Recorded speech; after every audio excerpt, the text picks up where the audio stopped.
Have been around since the 1960s. The original jetpacks had a hydrogen peroxide powered engine, which would only last for 30 seconds of flight time. The flight time could have been extended to about 60 seconds with more traditional propellants.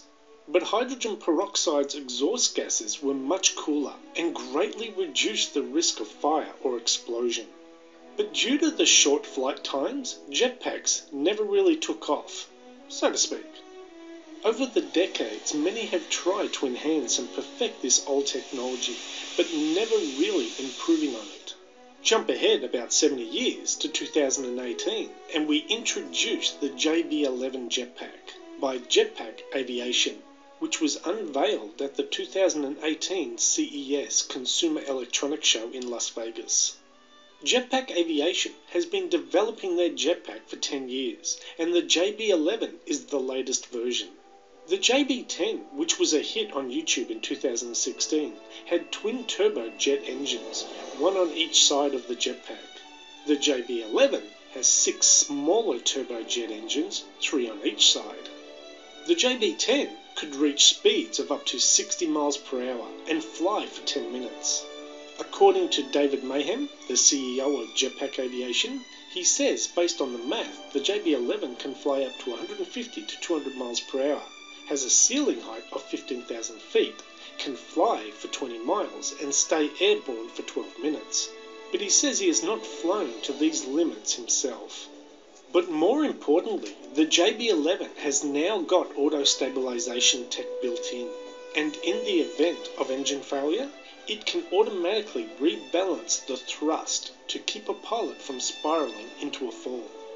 David goes on to say, if there was a catastrophic failure, for example say there's a flameout on 2 engines on one side, then the automated systems could release a parachute without the pilot's input. Well, it will release the chute when we get one in there. David has flown about 700 test flights with all the jetpack variations combined, with an average of 7 minutes flight time each, with no crashes. David is hopeful that they are within 2 months of getting an experimental certification through the FAA. So far, testing has been done under Part 103 with the FAA, which means that you can only carry 5 gallons of fuel, so that limits the flight duration. But under the experimental category, you can have unlimited fuel and unlimited speed, and it opens up flight profiles in terms of what you can fly over. Experimental certification means you can fly over populated areas. Under Part 103 of the FAA, you can't. This means Jetpack Aviation will be the first company ever to get an experimental category for a jetpack. As I said earlier, jetpacks have been in development for over 70 years, and the JB Jetpack series have been in development for 10 years. But it would appear we are getting closer to the day that we can buy and fly our own jetpacks. Now I just need to get myself one of those snazzy Rocketeer helmets and I'm set. Bonjour à tous. Bon, certains d'entre vous vont me dire quel est le rapport entre l'Antéchrist et ces vidéos de jetpack. Probablement que dans le futur, cet Antéchrist sera doté d'une technologie extraterrestre. Donc les propulseurs individuels que vous voyez, peut-être qu'il en aura de plus perfectionnés. Je l'ai déjà dit dans une autre vidéo, il pourra même avoir des propulseurs individuels antigravitationnels, donc qui seront beaucoup plus performants que ces jetpacks. Puisque comme vous le savez, le premier Rocket Belt avait une autonomie de 40 secondes. Donc avec ça on ne peut pas faire grand chose. Le jetpack que vous venez de voir, celui-là il a une autonomie de 10 minutes. C'est des petites autonomies, donc c'est pareil, on ne peut pas aller très très loin avec. Par contre, un propulseur individuel qui serait antigravitationnel aurait une autonomie beaucoup plus grande. On peut aussi imaginer que cet Antéchrist ou ce mystérieux grand monarque de la fin des temps pourrait fort bien aussi être équipé d'une ceinture dite antigravitationnelle. Comme on en a souvent entendu parler dans certains témoignages d'abductés.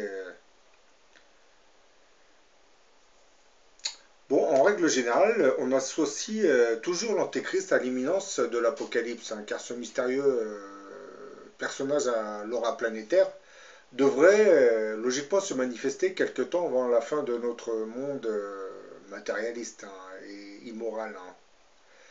Dans la Bible, on parle d'antichrist, alors que dans certaines traductions, on évoquerait le préfixe, du moins on préfère employer le préfixe antéchrist.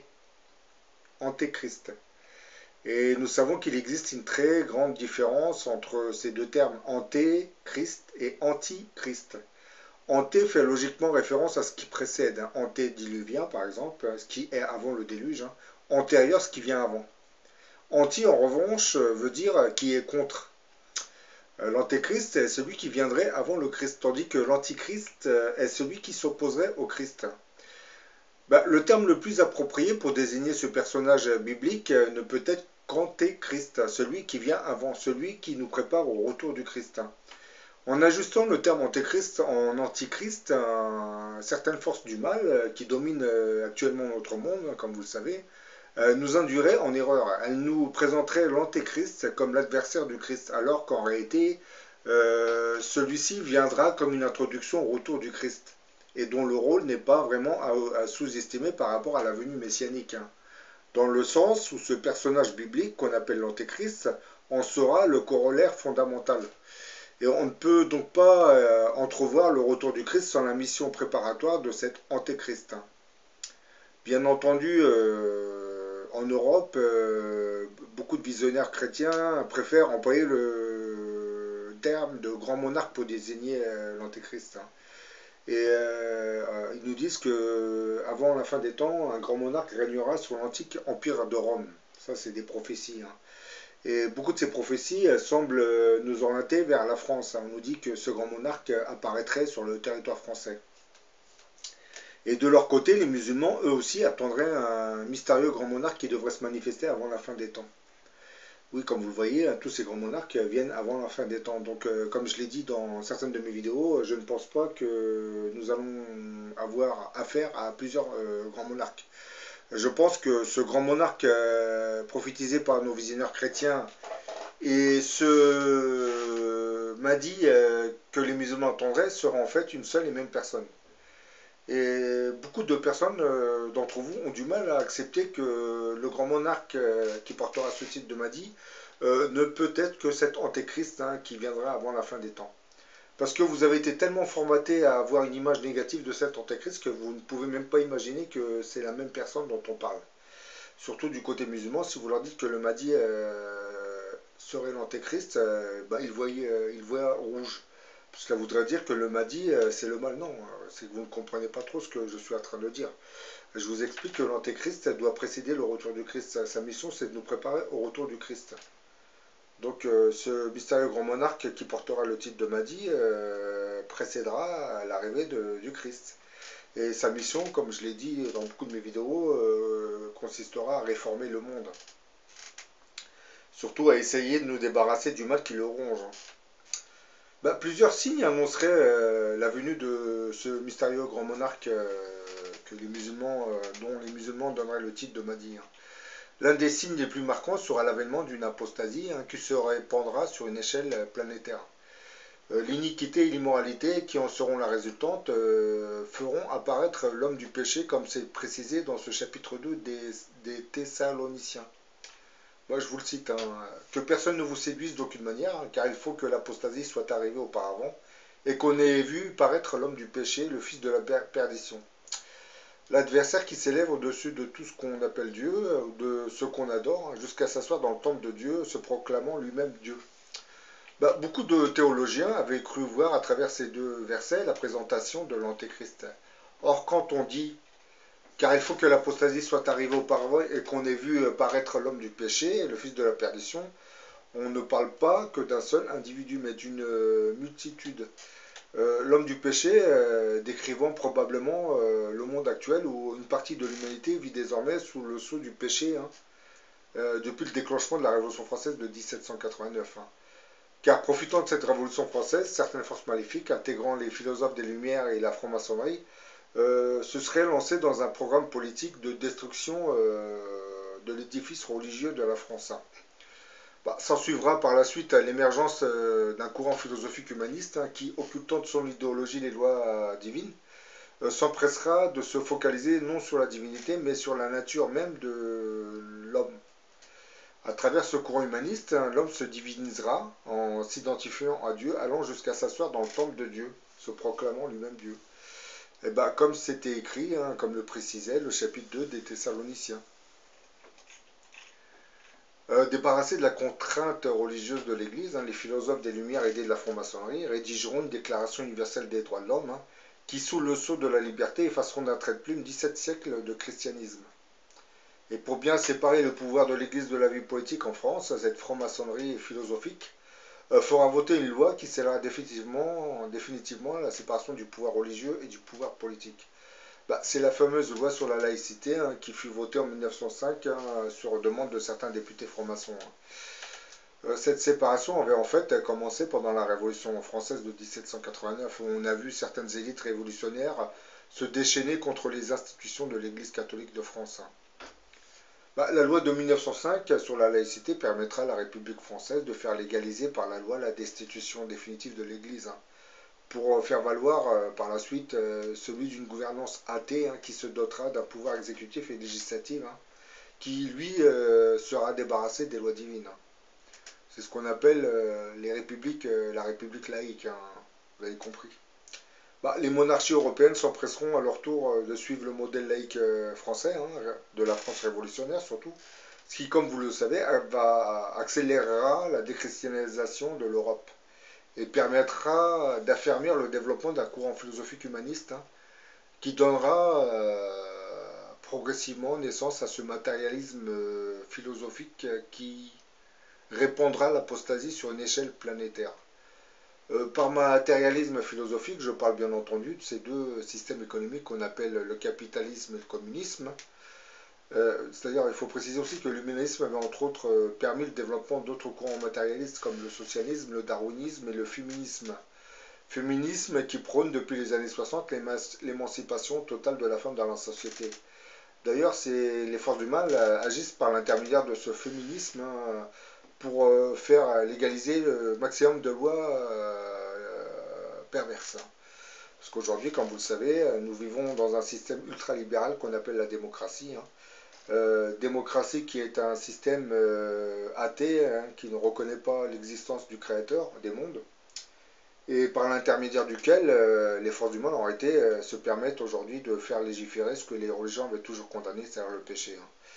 Le mariage gay, c'est qu'un exemple parmi tant d'autres. Je ne veux pas revenir sur toutes les perversions que cette démocratie peut légaliser, puisque le problème avec cette démocratie, c'est que les gens sont complètement aveuglés. Dans l'Apocalypse de Saint Jean, au chapitre 17, on vous parle d'une grande prostituée qui va corrompre et pervertir tous les rois de la terre. Et ben, logiquement, on nous présente une femme assise sur une bête à 7 têtes, et on imagine tout de suite que c'est une femme, cette grande prostituée, alors qu'en réalité, cette grande prostituée ne pouvait être qu'un système ultralibéral par l'intermédiaire duquel les forces du mal pourront légaliser ce que les religions avaient toujours condamné. Par exemple, l'avortement, la pornographie, le mariage gay, les cabarets stripteaseuses, tout ce qui a trait à la pornographie, je viens de le dire, oui, les magazines, les cinémas et tout ça. Toute cette légalisation passe par l'intermédiaire de la démocratie. Donc, c'est comme, on peut la décrire comme une grande prostituée qui est en train de pervertir une partie de l'humanité.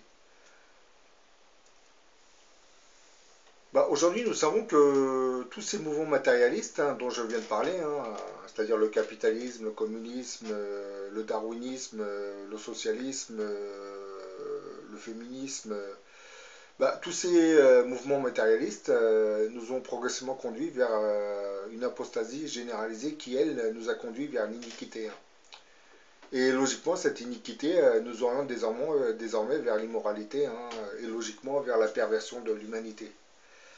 Nos sociétés laïques qui prétendent œuvrer pour le bien de l'humanité à travers cette liberté sont en fait devenues antichristiques, puisque comme elles revendiquent cette laïcité qui refuse toute présence de Dieu dans les institutions et les bâtiments publics, on peut dire même qu'elles sont devenues antichristiques.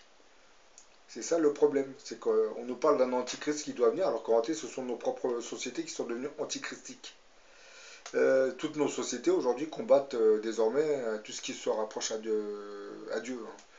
Bon, ça, vous l'avez bien compris avec la communauté musulmane, hein, dont on a ressorti les lois de 1905. Hein. Et bon, je ne veux pas vous parler de ce déchaînement contre les musulmans. Hein. C'est l'œuvre de la franc-maçonnerie, hein, vous en doutez bien, hein, la franc-maçonnerie qui contrôle une partie de nos médias, hein, et surtout du lobbying juif. Bah oui, vous pensez quoi que c'est des gens qui œuvrent pour la liberté qui se déchaînent contre les musulmans. On se déchaîne contre les musulmans pour quelle raison? Bah parce que le christianisme a disparu, donc la seule menace voilà. Les seuls qui menaceraient l'intégrité de la franc-maçonnerie, c'est l'islam, hein, donc on essaie de la discréditer par tous les moyens. Bah, c'est pour cette raison que tous ces délinquants qui se lancent dans des attaques terroristes, hein, on en fait des héros pro-islamiques, pro-islamistes, hein, alors qu'en réalité, ce sont des déviants qui, euh, qui vont à contre-courant de la religion islamique déjà.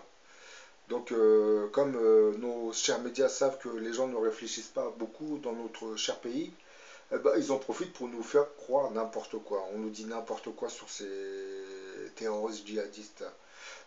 Lorsque vous faites, surtout les policiers, lorsqu'ils font des enquêtes, ils se rendent compte que 90% de ces délinquants, du moins de ces djihadistes, avaient des dossiers énormes. Hein. C'était des délinquants, des voyous. Ça donnait au plaisir de l'alcool. Ils s'amusaient avec certaines filles. Donc tout ce qui va en l'encontre de la bonne conduite d'un vrai religieux. Donc quand on nous dit que ces djihadistes agissent pour le compte de l'islam, je pouffe de rire. Je me pose cette question, je dis jusqu'où iront-ils pour nous prendre pour des idiots quand même. D'ailleurs, concernant l'antéchrist, que je sache, il n'est pas à l'origine de ce courant philosophique humaniste, hein, qui nous a conduit vers cette apostasie, hein, dont parlait la Bible. Donc pourquoi vouloir toujours lui attribuer le spectre d'une abomination dont il n'est même pas responsable? Bah, je pense que tout simplement parce que le diable sait très bien que ce sont bien nos sociétés, hein, qui sont devenues antichristiques. Hein. L'antéchrist, lui, sera le châtiment que Dieu infligera à ces mêmes sociétés. Hein. Donc le diable n'a aucun intérêt à voir cet antéchrist prendre le pouvoir. Hein. Donc il fera tout ce qui est en son pouvoir pour l'empêcher de le prendre. De prendre surtout son envol.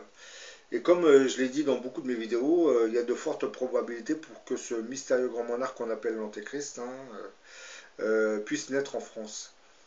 Donc ça sous-entendrait que celui qu'on appelle le diable va influencer nos dirigeants, hein, pour qu'ils fassent tout ce qui est en leur pouvoir afin de ne pas laisser ce personnage apparaître ou se présenter au public. Le problème, c'est comme c'est écrit dans la Bible, ce mystérieux personnage biblique, logiquement, prendra le contrôle du monde. Donc en France, si ils vont essayer de freiner son approche, ça sera que temporaire. Et puis ceux qui font ça, ne le savent même pas, puisque comme ils connaissent rien à la religion, ils se doutent bien que cet antéchrist prendra tôt ou tard son envol. Il se présentera au public, hein, puisqu'il y a de grandes chances pour qu'il soit déjà né, hein, vu les signes dont je parle dans mes vidéos. Hein. Donc voilà, hein, c'est toujours facile de dire, de nous faire croire que cet antichrist va combattre le Christ, alors qu'en réalité, le diable s'est déjà installé à l'intérieur de nos sociétés. Hein. La laïcité n'est pas venue par hasard. Hein. Lorsqu'on parle de laïcité, c'est qu'on refuse toute présence divine dans les bâtiments publics. Hein. Dans les écoles, les lycées, les universités, toute présence de Dieu est interdite, hein, vous le savez très bien. Dans les mairies, dans nos mairies, nos préfectures, nos sous-préfectures, c'est pareil. Hein. Tout signe qui nous rapproche de Dieu est interdit dans tous ces bâtiments. Donc là, vous voyez bien qu'on est dans des sociétés qui sont devenues antichristiques. Dans ces conditions, pourquoi on nous fait croire que c'est l'antéchrist qui va imposer ce système, cette idéologie? L'antéchrist n'a même pas encore commencé à gouverner.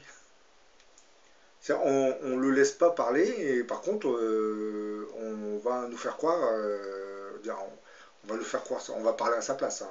On va nous dire oui, c'est cet antéchrist qui est responsable de toute cette abomination. Non, c'est pas l'antéchrist. Hein. Bon, tout a commencé à partir de la Révolution française. Ce qui est responsable de cette situation, c'est l'athéisme hein, qui s'est répandu sur notre planète. Hein. Athéisme qui a commencé, qui a débuté en France et qui s'est répandu à toute l'Europe. Hein. Par la suite à toute la planète, comme vous le savez. Hein. Et aujourd'hui, grâce à la technologie,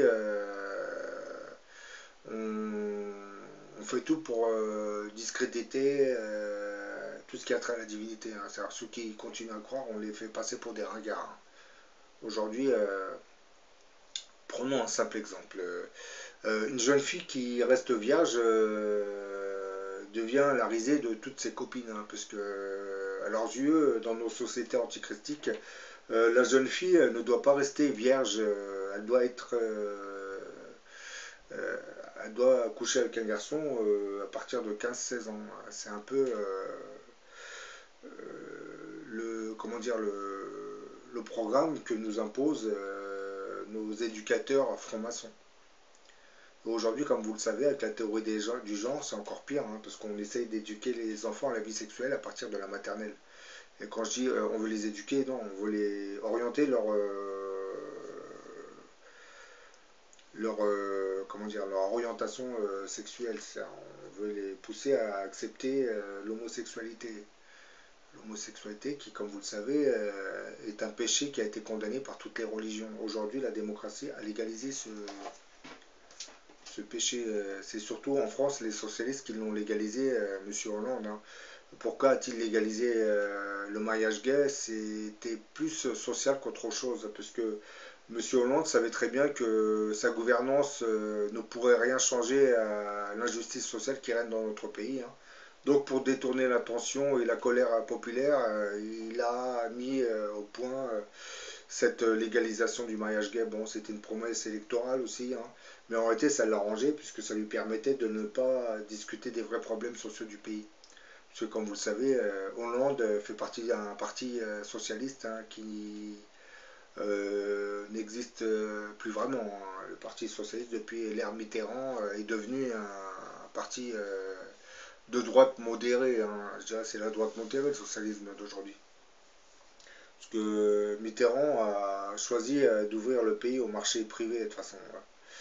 La libre concurrence, donc voilà, on a laissé les chefs d'entreprise gérer leurs entreprises. Hein.